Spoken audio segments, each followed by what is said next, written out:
Hi hello नमस्कार. आपल्या सगळ्या गोड ताईंचं, दादांचं, काकांचं, काकूंचं आणि अगदी आपल्या सगळ्या छोट्या छोट्या चिमुकल्यांचं अगदी मनापासून स्वागत करते आपल्या एका नवीन छोट्याशा छानशा ब्लॉगमध्ये. आणि आपल्या यूट्यूब चॅनलमध्ये सुद्धा ज्याचं नाव आहे सख्या बहिणी सख्या जावा. तर त्याला जाईनो सुंदर अशा दिवसाची छान अशी सुरुवात झालेली आहे पहा.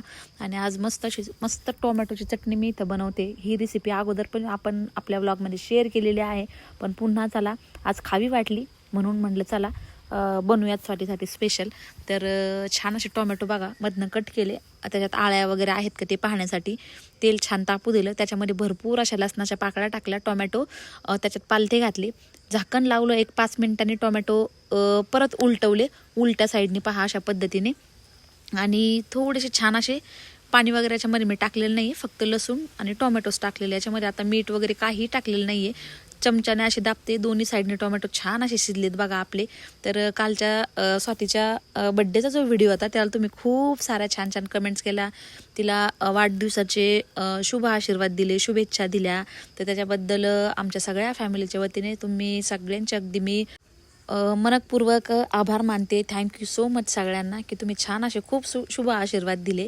आणि मेन जो आशीर्वाद आहे तो थोड्या दिवसांनी आपल्याला कळलं, ज्याची इच्छा आतुरता तुम्हालाही लागलेली आहे आणि आमच्या घरात तर सगळ्यांनाच आहे. पण मला असं वाटतं तुमच्या सगळ्यांच्या एवढ्या एखाद्या फॅमिलीमध्ये बघा जर कुठली गोष्ट व्हावी असं इच्छा असेल तर त्याच्यासाठी बघा त्याची फॅमिली, त्याचे आईवडील किंवा त्याचे सासू सासरे किंवा मग भाऊ बहीण असं एक 40-50 लोकांचा परिवार असतो की त्याच्या पाठीमागं त्याचे आशीर्वाद असतील. पण हे आम्ही आमचं भाग्य मानतो की आमच्या दोघींच्या पाठीमागे किंवा आमच्या परिवाराच्या पाठीमागे पूर्ण म्हणजे जवळजवळ अख्ख्या महाराष्ट्रातल्या, अख्खं महाराष्ट्र नाही म्हणेन मी, माझ्यासाठी अख्खा महाराष्ट्र म्हणलं तरी चालेल.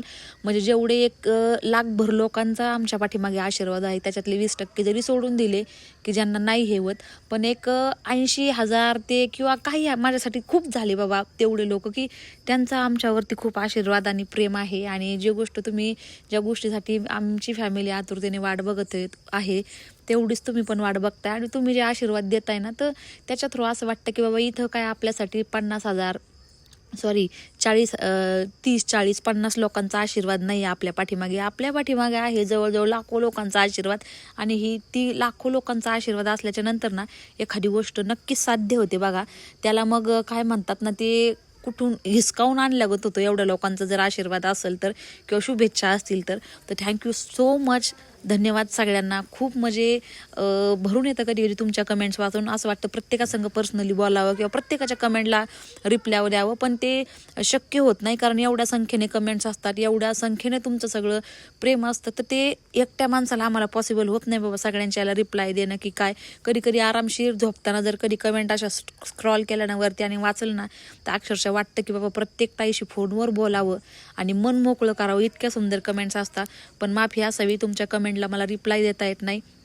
आम्हाला दोघींनाही रिप्लाय देणं ते शक्य नाही, पण तुमच्या सगळ्यांच्या कमेंट्स आम्ही आवर्जून वाचतो. काही कमेंट्स अशा आहेत, काही आयडिया अशा आहेत की ज्या अगदी जेव्हा आम्ही नवीन चॅनल सुरुवात केलं ना, एक छोटीशी सुरुवात केली ती, अगदी तेव्हापासून आमच्या बरोबर आहेत. आणि कुठल्याही कमेंटला आम्ही रिप्लाय न द्यायच्या आशेने अजून सुद्धा ते आम्हाला कमेंट्स करतात. हो, छोट्या 50-100 कमेंट्स आल्या, 200 कमेंट्स आल्या, 300 कमेंट्स आल्या, तर तिथं माणूस रिप्लाय देऊ शकतो बाबा. पण जिथं हजारोनी कमेंट्स असतात तर तिथं रिप्लाय देणं शक्य होत नाही, कारण दिवसभर जरी त्या कमेंट्सला रिप्लाय दिला ना तरी पण ते पॉसिबल होणार नाही. परत दुसऱ्या दिवशीचे नवीन कमेंट्स पडणार, तिसऱ्या दिवशीच्या नवीन कमेंट्स पडणार आणि मग ते कुठंतरी शक्य होत नाही. तर त्याच्याबद्दल माफी असावी. पण खरंच म्हणजे जे तुम्ही आशीर्वाद आणि हे एवढं शुभ आशीर्वाद देताय त्याच्याबद्दल अगदी आभार मानते मी पुन्हा मनपूर्वक. चला थँक्यू सो मच. तर इथं छान असा टोमॅटोची पहा मी चटणी बनवली आहे. मस्त टोमॅटो सगळे ठेचून घेतले. रेसिपी मी सांगितली नाही कारण याच्या अगोदर 1-2 वेळा आपल्या व्हिडिओमध्ये दाखवलेली आहे, तर तुम्ही पाहून असं करू शकता बघा. टोमॅटोचं छान दोन्ही साईडने शिजवले, अशा पद्धतीने मिक्स करून घेतले पहा. सोपी आहे. त्याच्यामध्ये आता मी थोडीशी कट केलेली हिरवी मिरची टाकते, भरपूर अशी कोथिंबीर टाकते, कच्चा कांदा टाकते बघा बारीक चिरलेला अशा पद्धतीने. आणि थोडासा चाट मसाला टाकला होता, जिरी पावडर टाकली होती, लाल काश्मीरी मिरची पावडर टाकली होती. That's it. बट एवढं त्याच्यामध्ये मी टाकले, बाकी काही एक्स्ट्रा टाकले. चाट मसाला एकदम थोडासा बघा. इथं लाल तिखट टाकले, परत लाल ही रंग येण्यासाठी फक्त मिरची आहे, जास्त तिखट आणि होत नाही. आणि इथं आता मी टाकलेली थोडीशी जिरा पावडर बघा, आणि थोडासा 1 चिमूटभर चाट मसाला, आणि थोडीशी काळी मिरची पावडर, बस एवढं साहित्य मी याच्यामध्ये ॲड केलं. थोडं थोडं एकदम चिमूट जास्त क्वांटिटीमध्ये नाही, आणि मिक्स करून घ्यायची. भारी लागते एकदम चटपटीत अगदी. थोडंसं काळं मीठ पण याच्यामध्ये मी टाकलं, मी अगोदर सांगायला विसरले. आणि साधं मीठ पण याच्यामध्ये मी टाकून घेतले. मिक्स करते कुठल्याही भाजीबरोबर, शक्यतो वरण भाताबरोबर ना भारी लागते ही टोमॅटोची चटणी. मस्त लागते, तोंडी लावायला लोणच्यागत कशी आपण खातो तशी. तर नक्की ट्राय करून बघा. मला असं वाटतं बऱ्याच ट्राय ट्रायसुद्धा केली असणारी, ही छान लागते. तर ना हा व्हिडिओ ॲक्च्युली संडे आणि मंडे 2 दिवसाचा एकत्र आहे ताईंनो, थोडा थोडा म्हणजे रविवार आणि सोमवाराचा. तर आज होता बघा रविवार, आणि रविवार असला की कामाचं आहे ना आपण सुट्टी घेतो, पण कामाचा डबल टिबल व्याप वाढतो. कारण घरातली कामं रविवारच्या दिवशीच, संडेच्या दिवशीच थोडीशी आपल्याला करायला मिळतात. कारण मध्यंतरी हे सगळं शक्य होत नाही. कारण रोज उठायचं, पळायचं, जे आपलं डेली रुटीन आहे तेच करण्यात येतं. स्वयंपाक, भांडी, धुणं, फरशी, अमकं तमकं हे जे रोज कामं आहेत तेवढेच करण्यात येतात. बाकी एक्स्ट्रा कामाला काही वेळ मिळत नाही. बाकी म्हणलं चला आज फ्रीजकडं थोडंसं लक्ष द्यावं, कारण फ्रीजचं आहे ना आज आहे ना पूर्ण स्टोर रूमच झालेलं आहे.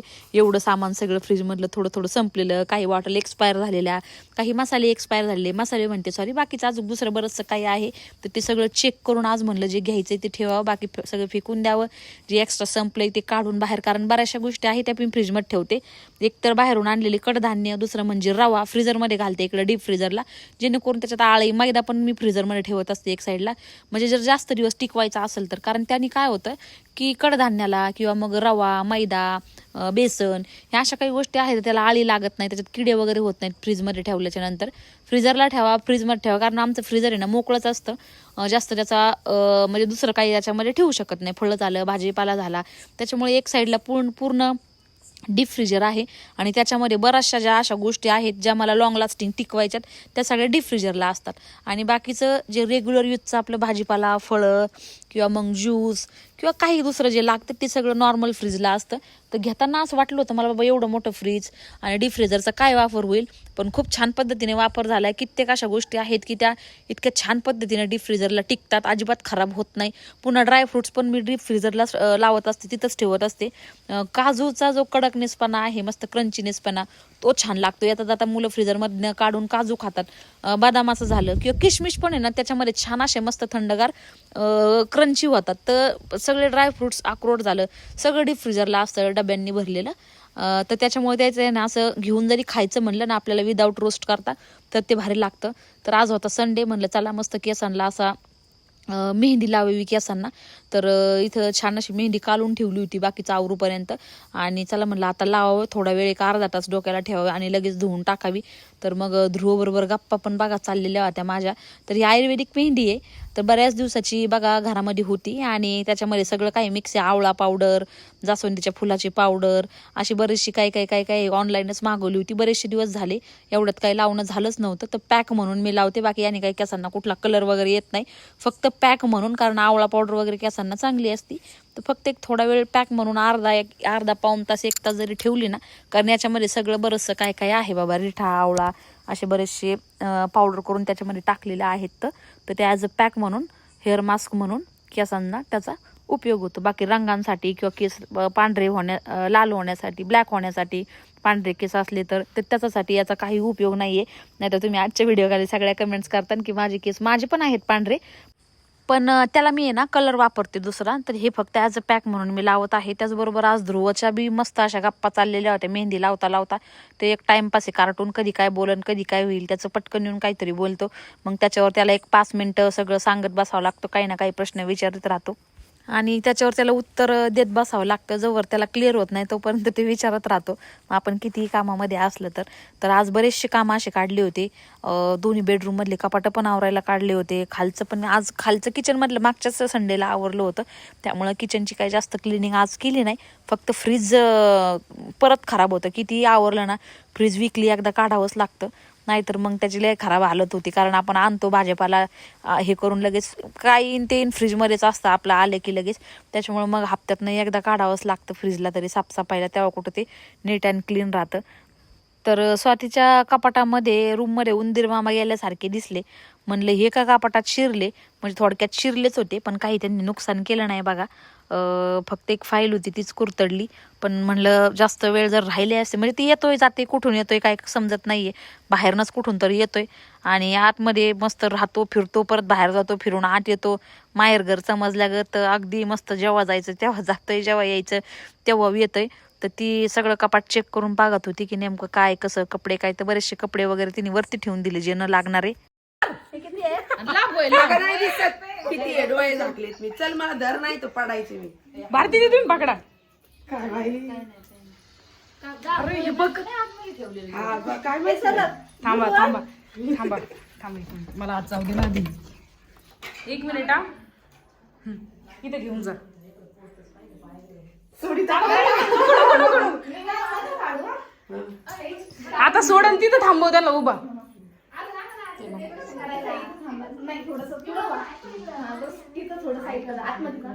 आणि आता डोळे सोड. देवा, काय खरे भाई. हॅपी बर्थडे म्हणायचं थांबा एक मिनिट थांबा.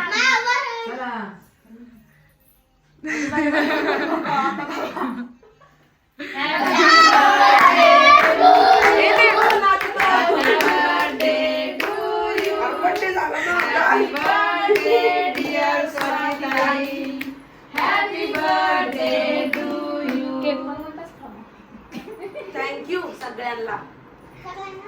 ते जाळ कर, ते पेटव.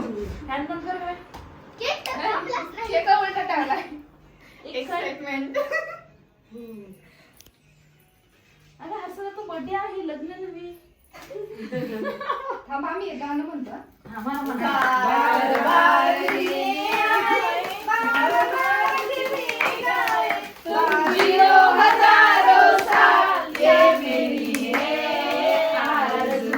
Happy birthday to you.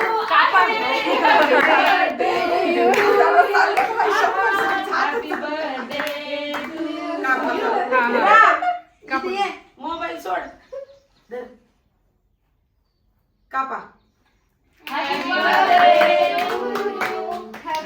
Birthday to you.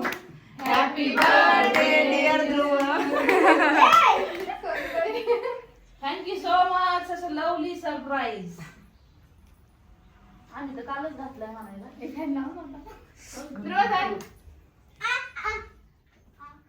आता न्यूज द्या हातात.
चला ताईंनो बघा मस्त आज आहे संडे आणि संडेच्या दिवशी आम्ही घेतो सुट्टी आणि त्यातल्या त्यात बघा मस्त असं वातावरण झालंय सगळीकडे पहा छान शंकर सारखंच झालंय सगळं वातावरण. महाबळेश्वर भीमाशंकर महाबळेश्वर म्हणलं तरी चालेल.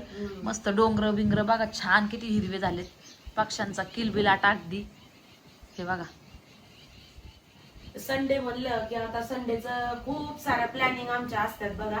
आता पहिले तर आम्ही कंटिन्यू काम काम काम काम करायचो, पण नंतर आता कुठेतरी एक दिवस म्हणलं चला सुट्टी घ्यायलाच पाहिजे, कारण की मग घरात पण लक्ष राहावं लागतं आणि एक्स्ट्रा जे काम असतात ते सगळे होते. आता आज आमचं हे होतं की माझं टार्गेट ताईला बी ताईचा बेडरूम आवरायचा होता, मला बी माझे जुने कपाटामधले सगळे कपडे जुने आता पहिले येतच नाही येतं फिटिंगला, मग सगळे आता एका बॅग मध्ये भरून सगळे वरती ठेवून दिलेत आणि मोजकेच आपले जे नवीन आता शॉपिंग केली तेवढे ड्रेस वरती ठेवलेत, कारण अगोदरचे काही कामाला येईनाच. तर दुपारपर्यंत ते काम केलं, नंतर मग छोटं मोठं जे पण एक्स्ट्रा घरातलं आहे ते परत आठवडाभर मग माणूस उठलं का आवर आवर आवर आणि पळपळ पळपळ करतं नुसतं. आणि मग त्याच्यानंतर दुपारी झोप घेतली मस्तपैकी आणि मुलं पण घरी होती. आज निवांत सगळं काम झालं. संध्याकाळची वेळ झाली बघा, आता किती 5 वाजत आले आणि आता याच्यानंतर जायचंय आम्हाला बाहेर. तर दादी म्हणले मी थोड्या वेळाने येतो, कारण स्वातीचा आहे आज बघा बर्थडे आणि खरं तर आहे ना थोडंसं छोटंसं एक फॅमिली फंक्शन प्लॅन करायचं होतं, पण पावसाने बघा काहीच होऊन द्याय ना. आणि त्यांचं पण आहे ना, त्यांना थोडं बाहेर जायचं प्लॅनिंग होतं पण ते कॅन्सल झालं. आणि अचानक आत्ता म्हणले अरे मग कॅन्सल झालं मग कसं करायचं आता. म्हणलं आता पावसामुळे जाऊ द्या, मग ते म्हणले बाहेरच जाऊ, छोटासा केक कापू आपला एक मस्त आणि छोटंसं सेलिब्रेशन करूयात म्हणले. पवन चक्क्या बघ कशा मस्त हालतायत भारी अगदी. वारा भरपूर सुटलाय, कारण की पावसाळ्यामध्ये आता तर बापरे एवढं सुंदर वातावरण होणार आहे ना. तिथं वरती कवडेश्वराचं मंदिर आहे बा, शंकराचं, भरपूर वर्षापूर्वीच आहे. मग एक्झॅक्ट किती वर्षापूर्वीचं माहित नाही, पण तिथं आपोआप पिंड म्हणजे ती तयार झालेली म्हणतात. आणि म्हणजे एक साक्षात देवाचं हे तिथं ठाणे असं म्हणतात. मंदिर आहे डोंगरावरती त्या. तर वातावरण खूप सुंदर आणि त्याच्यात पायथ्याशी नवीन जी शेती घेतलेली, नवीन जे हॉटेलचं काम चालू आहे तिथं चालू आहे. आता कितीतरी दिवस झाले हॉटेलचं काम चालू आहे, पूर्ण होता आले ते, पण आम्ही काय म्हणजे लय इकडं अलीकडे आहे मंदिर, लय वरती तिकडे लांब आहे. हा म्हणजे पायथ्याशी सांगते मी, म्हणजे तसं मंदिर लय वरती आहे आणि अशा खालच्या परिसरामध्ये असा डोंगर लय वरती आहे. आणि मग आता आम्हाला जायला व्हायना, रोजच उठपळ उठपळ काम काम काम. आणि मग दाजी म्हणले आता तुम्हाला सरप्राईजच देतो, सगळं झाल्याच्या नंतरच तुम्ही बघायला या म्हणले, नाही तर आपण जाऊ. तर मग बघू आता केव्हा मुहूर्त येतो. एक दिवशी असा पाऊस नसला ना मग जायचं आणि मग थोडासा टाइम स्पेंड करायचं. तिथं पण लय छान केलंय आम्ही झाडं वगैरे लावून, पण आता बघूयात कधी हे होतं. दादी म्हणते एक संडेला आपण जाऊ तिथं आणि मस्तपैकी दिवसभर तिथं खाऊ पिऊ, चुलीवर जेवण बनवू, सगळं करू. पण आता त्यांच्या माग त्यांचे काम, आमच्या माग आमचे काम. आणि मग असं ठरवून ते आज म्हणत होते कुठं जायचं म्हणत होते का ताई? हनुमानगडावर. हनुमानगडावर रात्रीच म्हणत होते. भगवानगडावर. दोघी येड्या. भगवानगडावर चला म्हणत होते, पहाटच निघू. पण मीच नको म्हणलं, कुठं जायचं म्हणलं का मला येतंय जीवावर आणि मग घरीच आराम करू वाटत आहे असं. आज दुपारी मस्त तिला म्हणलं होतं चल, पण तिला नको ताई जाऊन दे, आज आराम करू मस्त, थोडंफार रूम आवरून आराम करू, कपाटा वगैरे आवरावंच लागतात. किती नीटनाटकं ठेवलं ताईंनो तरी पण आहे ना हप्त्यातनं एकदा ते विस्कटच आवरावंच लागतं, हप्त्यातनं एकदा त्याला बघावंच लागतं. आणि मेन आहे ना माझं झालं काय होतं, मला आहे ना सवय आहे आता बेडरूम मध्ये जायचं यायचं. मी तर सकाळी 10-10:30 आम्ही स्टुडिओवर गेल्यावर दिवसभर तर काही नसतोच, थेट संध्याकाळी जेवण वगैरे झाले 9 वाजता थेट मी बेडरूम मध्ये येते, तवर येत नाही. पण एखाद्या वेळेला दरवाजा उघडा राहिला की उंदीर मामा आहे तर लय मोठा आहे चांगला, आणि त्याने माझ्या कपाटावर कब्जा केला होता. आज सगळे कपड्यांमध्ये सगळ्या उंदराच्या लेंड्या झालत्या, सगळं अवघड. आज तर काढायचंच होतं कसं करून. तू दरवाजाच उघडा नको ठेवू, तू दरवाजा उघडा झाला की ती जातो आतमध्ये बसतो आणि परत बाहेर पळून जातो. आणि ती सगळ्या कपड्यांमध्ये घुसून त्यांनी कपडे नाही ना हे केले, कपडे नाही केले, पण एक फाईल होती, ती फाईल त्यांनी पर्स मध्ये जाऊन ती फाईल कुरतडून काढली, पण बाकी नाही कोणत्या कपड्याला काही केलं. पण आता गेला जातो आणि येतो, परत येतो. 2दा बाहेर काढलाय. एक दिवस दोघी जणीच रात्रीचं बाहेर काढत होतो त्याला, पण काय करता निघाला, पण निघला नंतर लय वेळ आदवलं मग निघला. ही म्हणली मला झोपच नाही यायची, आमच्या अंगा उड्या मारले. मग उंदीर चावतेत, पण माझं काही नाही, पण जर ध्रुवाला चावला बिवला मोठा होता काय झालं म्हणजे असं, त्याच्यामुळे मग म्हणलं पहिले याला बाहेर काढावा. तर चला मस्तपैकी आता आज तुमचे छोटे भाऊजी म्हणत होते की, म्हणजे मागच्याच रविवारी म्हणत होते, मागच्या शनिवार रविवार बी चोरोटीचा कार्यक्रम झाला. सगळ्या ताई म्हणत होत्या की राजू दादांचीच कमी भासत होती. पण नेमकं काय झालं की आताच नवीन पोस्टिंग ते गेले, त्याच्यामुळे लगेच येता नाही यायचं. आणि आता पण म्हणत होते की जमलं तर येईन, पण कसलं नाही जमलं त्यांना, कारण की आताच बरे महिना झालाय, जस्ट महिना होता आलाय गेलेला, त्याच्यामुळे काय लवकर नाही यायचे. आणि बर्थडेचं तर काय दरवर्षी येतोय जातोय. ध्रुवच्या बर्थडेला त्यांना नाही यायला जमलं, पण चला काय नाही, अजून 1-1.5 वर्ष मी एकदा रिटायर्ड झाल्यावर सोबतच आहे, त्याच्यामुळे काय नाही एवढं. तर चला मस्तपैकी गार हवा सुटली बघा. आणि आज दिवसभर पावसाने इतकी मजा केली ना, येतोय की जातोय येतोय जातोय. ऊन पडतय जातय, ऊन पडतय जातय. आमचं ते शेड केलं तरी पण इकडं पाणी बघा थेंब हे होते तर. आणि वार आहे. आणि ना वरचे आमचे बरेच झाडं बघा हे झाले की ज्याला ऊन नाही ना लागत ते सगळे जळून गेले. एक ती 4 ते 4 झाडांची व्हरायटी राहिली फक्त. मनी प्लांट एक राहिला आणि आणखी एक ग्रोसिलाला पण ऊन नाही लागत, आणखी 2 प्रकार. तर माझं मत आहे स्वतः का आपण हेच आणून ह्याचीच व्हरायटी लावू परत इकडं. कारण हे पुढच्या रविवारी टार्गेटच ठेवायचं ते, मग काय एवढं करायचंच म्हणून. कारण की मग असे डायरेक्ट डेव्हलप आणून लावून देऊ हे. कारण हे बाकीचे आहेत ना मचले आणले यांनी पण ते नाही राहिले सगळे. हे काय कुठं कुठं कुठं ते जाणारच कारण त्याला ऊन लागतं. 12 महिने चालणार की हे असं.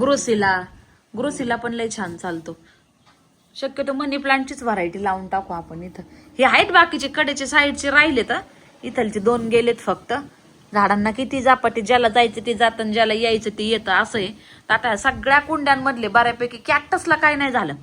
कॅक्टस मात्र आहे तसेच आहे, फक्त बाकीचे जळाले बाबा. हे 4 फक्त चांगले डेव्हलप राहिलेत इथले.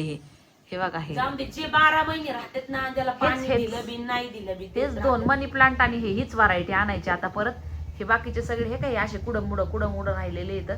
तर मग ते काढूनच टाकू आणि असे डेव्हलप झालेले आणू आपण डायरेक्टली, है ना. चल मग खाली ते झाडे बिडे ठेवू तेवढे, पाऊस नाही तर है ना. मग तवर आवरत आहे काय, स्वयंपाक बिपाक नाही करायचं, बाहेर जायचंय. मग त्याच्यामुळे तवर बसूच तर आता झोपा झाल्या सगळं झाले. तर मग आता म्हणलं ते करू. चल मग खाली जाऊ आता.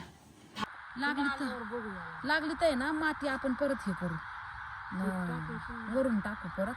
आता सध्या देखून मम्मीची तिथं पाहिली होती शेजारी, त्याला लय छान फुलं आलेली होती मस्त पांढरे पांढरे अगदी. तर तेव्हा त्यांच्याकडनं मग आम्ही मागितलं तर त्यांनी दिलं. तर किती दिवस झाले ते पिशवीत पडलेत बघा. आणि आत्ताशा आज त्याला संडेला योग आलाय. पण ही म्हणते मुळं आहेत पण खरंच त्याच्यात जीव आहे. ते वाळून गेले असते ना मुळे ते तटा तुटले असते. हे काय अजून जीव आहे त्याच्यात. सगळेच दिला त्यांनी बरेचसे दिले तर. हा लागला ना भाऊ. माझ्या पाठीत बॉल पुढं लागला रे तिला. आणि असा आंबा खायला तुला कोणी सांगितलं? हा जा कट करून घे, पळ आतमध्ये आर्यन दादाकडून पळ. इकडं बी इथलचे 4 झाडं राहिलेत, बाकीचे सगळे हे झाले मोठे मोठे तेवढेच ठेवलेत. हे तर बघा कसलं झालंय मोठ्याच्या मोठं. आणि भारी पण साथी नाही कुंडीतच बघा केवढंसं लावलं होतं आणि ते झालं केवढं. हे आम्ही इकडं राहायला यायच्या अगोदर ताईनं असे कुंडे आणून झाडं लावली होती. म्हणलं तिकडं राहायला जायच्या आधी मस्त ग्रोथ होती, सगळ्या झाडांची छान ग्रोथ होईल. तेव्हा हे आणून लावलं होतं बघा. हे एक लावलं होतं कोरपडीचं, हे लावले होते, गुलाबाची लावली होती, इतकी झाडं लावली होती. गुलाब तर आम्हाला धार्जिनच नाही, येते टन जातात सगळे, पण गुलाबच नाहीत फक्त येतं. तिकडच्या ऑफिसवर आहेत लई गुलाब, पण इथं जंगल व्हिलामध्ये नाही येतं. हो कोकोपीटची बकेट आणून दे तिला. तिथं आहे बघ, निळ्या बकेट मध्ये माती आहे, ती बकेटच आणून दे. तर एवढे फक्त झाडं वाचलेत त्या पहिल्या याच्यातली, जे की जुन्या घरी आम्ही लावले होते. आणि तिकडून इकडं घेऊन आलतो, इकडं काम चालू होतं तेव्हाच लावून दिली. ते म्हणलं जायच्या आधी मग डायरेक्ट आपल्याला डेव्हलप झालेले झाडं घरापुढं मांडता येतील. तर अशा बऱ्याचशा कुंड्या वगैरे पण आहेत अजून. पण आता यालाच पाणी देता जाता उन्हाळ्यात लय अवघड होतंय आणि त्याच्यामुळे मग लावू नाही वाटत अजून. काय बघा तिकडं कुंड्याची थप्पी बरंचसं आहे काय काय, पण पाण्यामुळं थोडंसं आता झाडं लावायचं कमी केलंय आम्ही. चला आण हा देते. छान दिसेल ते. आवरावं लागेल नाही तर तुझं आजी म्हणते ना अजून नाही आवरलं की यायला परत उशीर होईल, कारण उद्या मुलांना शाळा. मग कसं बी 9-9:30ला बेडवर गेले म्हणजे. आणि मी कुठं नाही म्हणते तुला मग. हा तुला जायचं का नागबाई बघा ते आंबा खाऊ तिकडं, आंबा चोर कुईसई. त्याला लय आवडतो आंबा, त्याला आंबा लय आवडतो है ना. डोंगर बघा कसला मस्त झाला. अजून 8 दिवसात तर पूर्णच हिरवा होईल सगळा भारी. हे हिरवा कपडा बिपडा काढून टाका आता. राजूने बांधला होता जांभळांना, पण कशाचं त्याच्यात कुठं जांभळं पळत होते, खालीच पाडायचे. आता नाही, ज्यावेळेस ते म्हणले मग खाली पडूस तर याच्यात पडत जातील, पण ते कसलं याच्यात हे होऊन जायचे तिकडं थोडंसं हे झालं तर लवतं झालं तर ते निघून जायचे त्याच्यात. चला याला दोघं जण उचलून तिकडे घेऊन पाणी वाटायला. वल्लीच माती, पाण्याची काही गरज नाहीये, लय वल्ली माती. टाका पण परत त्याला ध्यान नाही द्यायचं. पाऊस चालूच आहे कंटिन्यू, आपल्याला इथेच ठेवायचंय ना पावसात. हा भाऊ लय जड आहे ती, काही छोटी बारीक कुंडी छोटी नाही, कुंडी आर्यन ती बुधू मोठीच्या मोठी आहे. मस्त झालंय वातावरण, अगदी भारी मस्त फ्रेश वाटतंय.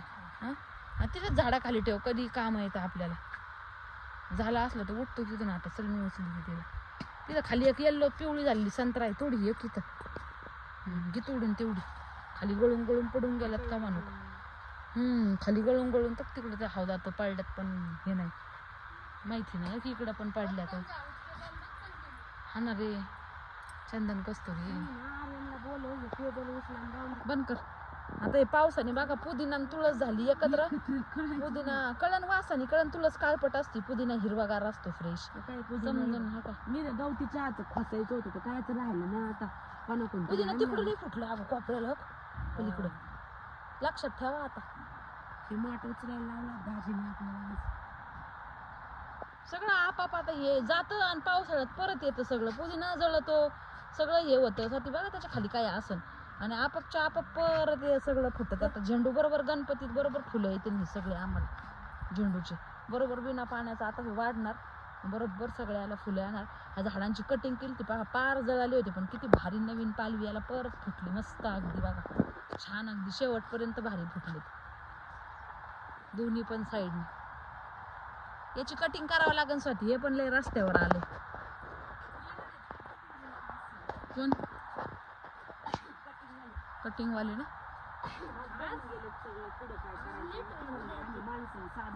त्याच हे आण मोसंब्या घेऊन चल त्या विहिरीवरच्या. तुला खाता येतं मग, तुला हात नाही धुतात इकडे येतं आमच्या पुढे. अरे एक कणत पळ, किचन मध्ये जाऊन धुवायचे हात.